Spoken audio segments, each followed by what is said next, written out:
Dear student, in lesson respiration and the circulation, we have already completed the first part, that is the respiration. Now we are going to see the circulatory system of human.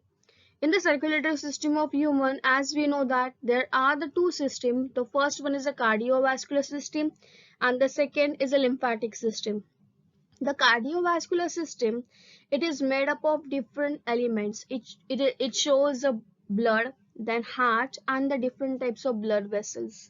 So today we are going to start with the first important element of a cardiovascular system, that is the blood.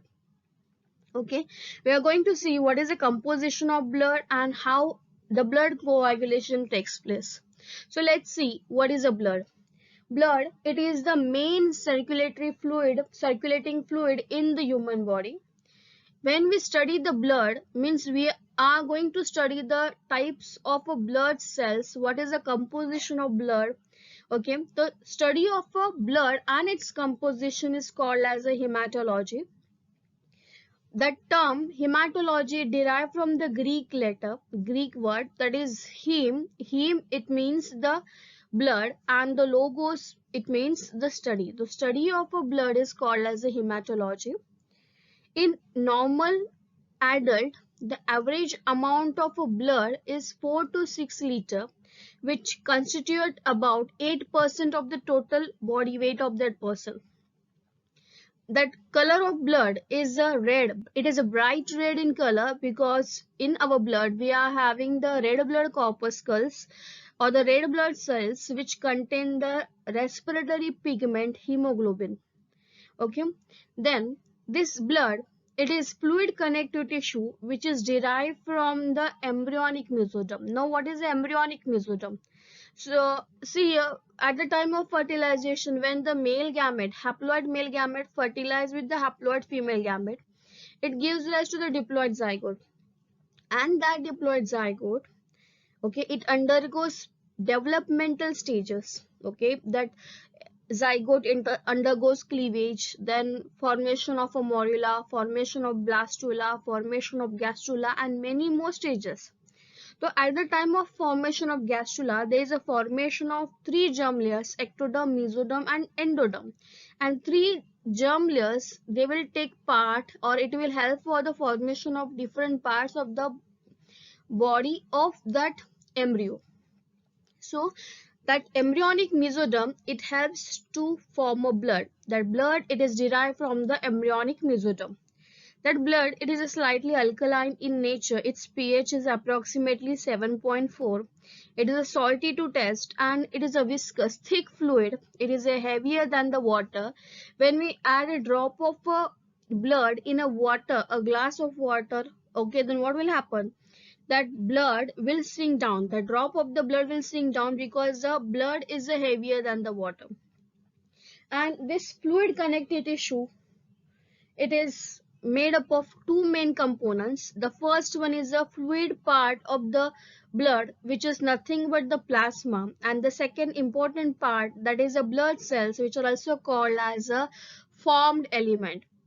In our blood, 55% is of a plasma and the 44% is of a blood cells. When we study the blood sample, okay, at the time of what year, any findings in the pathological lab, the different elements or the different components of blood, they are separated with the help of centrifugation technique. Now what is the centrifugation? It is a method of a separation of a biomolecules or any compound on the basis of their molecular weight with the help of centrifugal force. Okay, so this is the about the introductory part of the blood. Now we are going to see the first important part of the blood, that is the plasma, in the next slide. This is the diagram which shows the blood vessels with blood. In the blood, there is a presence of two different components. The first one is a fluid part of the blood, which is pale yellow in color, that is called as a plasma. And other element of a blood is a formed element or the blood cells, in which we can see the cellular parts such as RBC, red blood cells, white blood cells, and the blood platelets. Dear student, in this chart we can see the different elements or the composition of a human blood. In human blood, we know that near about 55% is the plasma and the 45% is the cellular elements, that is the formed elements or the blood cells. In this chart, we can see one test tube which shows the red color part, that is cellular element, and the pale yellow or the straw color part is called as a plasma. We know that plasma is a pale yellow or the straw color. It is a fluid part of the blood, whereas the cellular elements, which includes the RBCs, WBCs, and the blood platelets. Now let's see in a plasma which are the different components, constituents are present. In plasma, near about the 90% is 90 to 92% is the water is present, and that water, it acts as a solvent for carrying the other type of substances. Then inorganic substances in the form of ions, of a sodium ions, okay, then potassium, calcium, manganese, magnesium, chloride, and the bicarbonate ions. These are the inorganic substances which are present in the plasma, which helps to maintain the osmotic pressure of a blood. Okay, it also helps to maintain the pH of blood. Plus, it also helps to maintain the permeability of the cell membrane. Means inorganic constituent of a blood plasma, they are helping to maintain the concentration of ions, water in the blood. It helps to maintain the pH of a blood, plus it also helps to maintain the permeability of the cell membrane. Then next component, it is of a plasma protein, and in a plasma protein there are various types of plasma proteins. They are having their own specific function, okay, such as albumin, fibrinogen, and immunoglobulins. They are responsible for maintaining the osmotic pressure, maintaining the pH of a blood. It helps for the blood clotting and the defense. Okay, then inorganic substances होने के बाद next one is the organic substances in the form of what here, glucose, okay, then fatty acids, vitamins, okay, then different types of waste substances, they are also present in the blood plasma. That waste substances, they are ammonia, then urea, uric acid, or the creatinine, etc. And along with this, in our blood plasma, we have other regulatory substances such as hormones, enzymes, and the vitamins. And the respiratory gases, of course, oxygen, carbon dioxide, and N2. Nitrogen is also present in the blood plasma. Okay, then after blood plasma, the next cellular part of the blood is called as the blood cells or the formed elements. In the first one, we are having the RBC, then WBC, and the platelets. In RBC, we are having, okay, in the normal count of RBC is 5 to 6 millions per cubic millimeter of a blood sample, and that RBC, it helps to maintain or it helps to transport respiratory gases.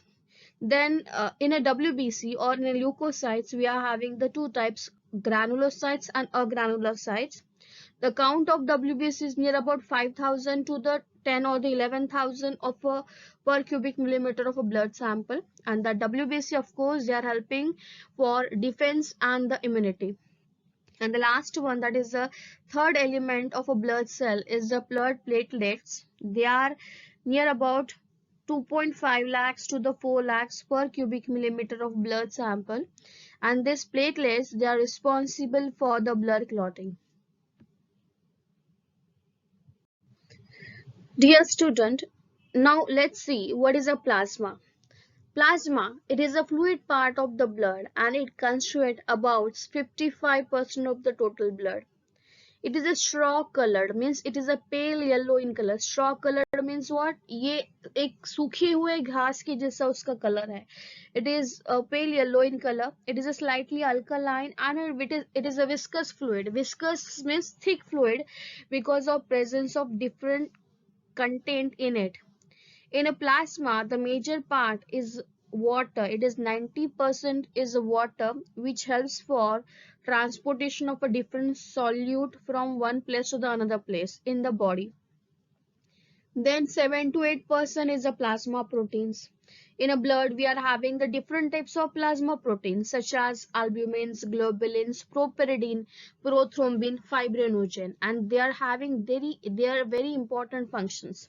Here I want to explain what is a propyridine. Propyridine, it is a type of a plasma protein which actively involves during the defense mechanism for immune system. Okay, it gives some inflammatory responses. Inflammatory means what here? Allergic responses. Okay, and other proteins I will explain in a next coming slide. Then in a plasma we are having the only 1% of inorganic salts in the form of chloride ions or the bicarbonate, phosphate, or the sulfates of a sodium, potassium, magnesium, calcium, iron, or manganese. Okay, then 1 to 2% other organic substances. Okay, in organic substances we are having the food, okay, which is in the form of glucose, amino acids, fatty acid, and the triglyceride. These are the essential nutrients which are obtained in the blood plasma from the alimentary canal. In the alimentary canal, that complex food is digested into the simpler form. That carbohydrate, polysaccharide, or the disaccharide is converted into glucose. Then proteins, they are converted into the amino acids, and lipids, they are broken down into the fatty acid and the glycerol. Okay, so from the alimentary canal, okay, after the digestion, the absorbed nutrients, they are assimilated, okay, right, and they are transported with the help of blood. So in the plasma we are having the essential nutrients in the form of glucose, amino acids, fatty acid, and the glycerols. Okay, again the different types of waste substances from the cell, from the different parts of the body, they are in a plasma. Okay, that urea, uric acid, and the creatinine, these are the waste substances. Some regulators such as hormones, enzymes, vitamins are also present in the plasma. Anticoagulant.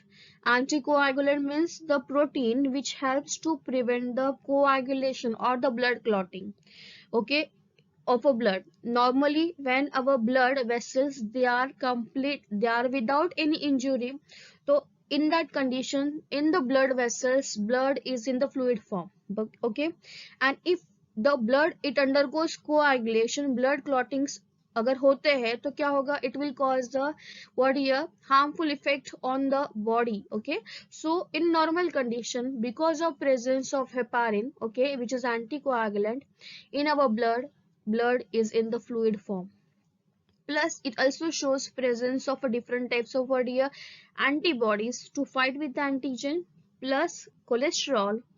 And that cholesterol, it is also important because it helps for the formation of different types of hormones. Sex hormones, they are produced from the cholesterol. Okay, and of course in the plasma we are having the dissolved gases in the form of oxygen, carbon dioxide, and the nitrogen. Dear student, we know that in blood plasma, near about 7 to 8% is the plasma protein. Protein is the building block of our body. That proteins, they are made up of many units of amino acids. That amino acids, they are linked with the help of peptide bond. In blood plasma, we are having the various types of plasma proteins, which are very important because they are having their specific function.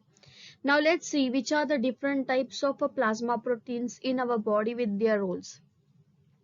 The first one is albumin. It is about the 60% of the total plasma protein. That albumin, it is very important because it is responsible for maintaining the osmotic pressure of a blood. Osmotic pressure means what? Maintaining the concentration of water and ions in the blood. It also helps for maintaining the thickness or the viscosity of a blood. It helps to transport the lipids, various types of hormones from the target organ from the site of synthesis to the target organ. It also helps to carry the calcium, ions, and other different types of solutes. They are transported with the help of albumins. And as we know that albumin, it acts as a buffer of a blood, because that albumin, it helps to maintain the pH of the blood, which is near about the 7.4. Now second plasma protein is the globulin, which is near about the 36% of the total plasma protein. It helps for the transport of various types of solutes, plus it also helps for the defense mechanism. It helps to develop the defense mechanism against the antigens. Now let's see that globulins, they are of different types: alpha globulins, beta globulins, and the gamma globulins. So alpha globulins, here we are having the again different types: hepatoglobulin, ceruloplasmin, prothrombin, and other types of alpha globulins. They are having their specific role. The first one is a hepatoglobulin. It helps for the transport of a hemoglobin released by the dead RBCs. Then ceruloplasmin, it helps for the transport of a copper ions. Prothrombin, it helps for the blood clotting at the time of excessive bleeding. Okay, to prevent the excessive bleeding, that prothrombin, it helps for the formation of a blood clot to prevent the excessive bleeding. And other types of alpha globulin, they are responsible for the transport of lipids and the fat soluble vitamins and the different types of hormones. Now the next type of globulin is a beta globulin. In beta globulin, we are having the again different examples such as transferrin, which helps for the transfer of iron. Okay, then complement proteins, they are helping for the destruction of toxic substances and the other microorganisms which infect your body. And other type of beta globulins, they are responsible for the transport of a lipid or the fat. Now the next third type of a globulin is a gamma globulin, which helps for developing the antibodies. Okay, it helps to fight with the antigen to form the antigen antibody complex, and it also helps to protect our body from the infection. Now the next type of a protein, plasma protein, is a fibrinogen. Okay, which is near about the 4% of the total plasma protein. Okay, at the time of what injury, when there is excessive bleeding takes place, okay, either because of extrinsic or the intrinsic factor, then that fibrinogen, it converted into the fibrin, and then that fibrin, it helps for the formation of a blood clot. So these are the few examples of a plasma proteins with their functions. In blood, the second element is blood cells. That blood cells, they are also called as a formed elements, because they are produced in the body collectively in the red bone marrows of long bones of your body.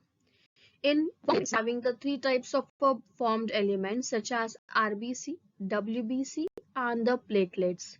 Okay, so what is RBC, WBC, and the platelet? We will see in the next video. Thank you.